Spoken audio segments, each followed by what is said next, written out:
Another out-of-place artifact from Saginaw, Michigan, an ancient Roman coin.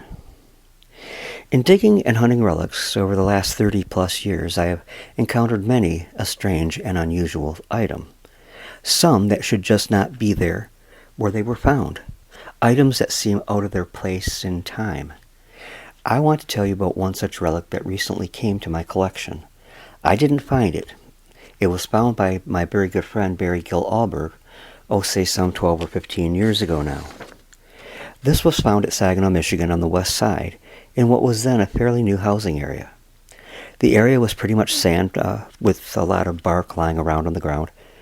It would not be unusual to find an Indian head penny here. Heck, it wouldn't even be odd to find an actual Indian arrowhead. However, it would be highly unusual to find an ancient Roman coin, but that's exactly what is found. This particular hot summer day, Gill decided to metal detect the sandy area that I just told you of. The metal detector sounded, and within the bark, he found quite an amazing coin. The coin is a little smaller than a dime, and very, very thin. Gill realized that he had found something very strange for the area. He made a rubbing of the coin and sent it off to Western and Eastern Treasures, where an expert took the time to look at the rubbing and to reply to him. Gill was perplexed when he found exactly what the ancient coin represented. Let me quote to you from the return information that Gill received. The ancient coin shown in the rubbings, accompanying your letter, appears to be one of the commemorative bronze coins which were issued by the Roman Emperor Constantine I and his sons between 330 AD and 346 AD to celebrate the founding of the new capital city of the Roman Empire, Constantinople, in AD 330, and also to honor the upcoming 1100th anniversary of the founding of Rome in 348 AD.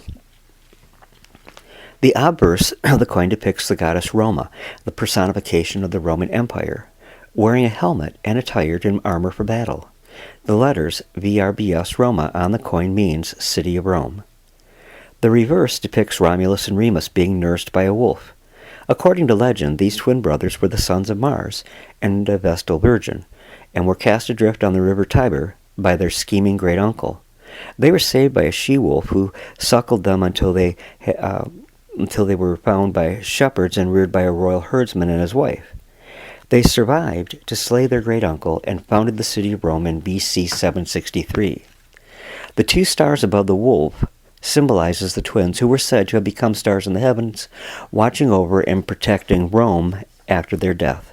These coins were struck at 13 different mints, including Rome, Sisca, Thessalonica, Trier, Herculea, Constantinople, Arelate, Aquila, Nicomedia, Antioch, and Alexander.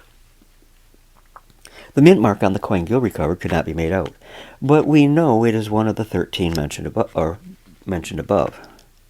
And all in all, a very nice find indeed. But how did it end up on a sandy area in Saginaw, Michigan, separated not only by a great distance, but also by around 1,600 years? One might suggest that someone was carrying it in their pocket and lost the coin, and it is possible, but really I think quite unlikely.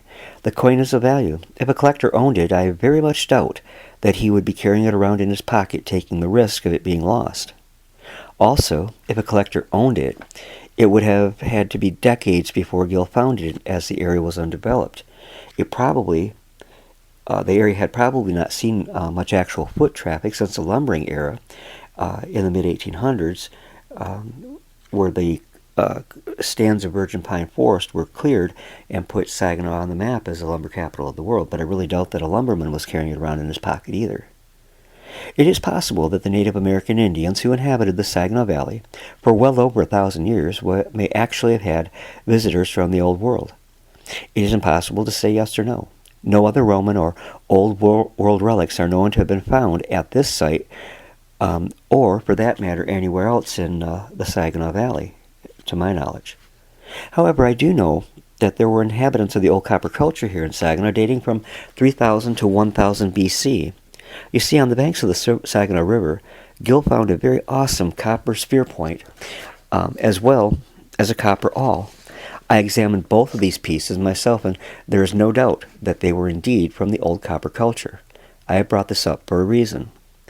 While not accepted yet in the mainstream, there seems to be little doubt, really, that with the tons of copper that was mined in the Upper Peninsula of Michigan, that a great deal of it ended up in South America, but also in the Old World. There is substantial evidence in the Upper Peninsula that there was contact not only with cultures of the Mediterranean Sea area, but also of Celtic peoples.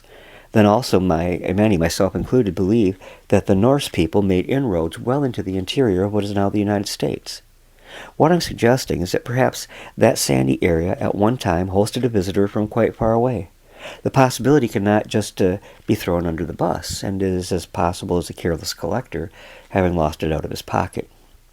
No matter how this coin got there, it is quite amazing and an amazing find, and certainly one that was more than just a little surprising to Gil. If you have thoughts on how this might have ended up here in Saginaw, Michigan, please leave a comment, as I'd be delighted to hear from you, and may end up revising this video at some point if I get enough input.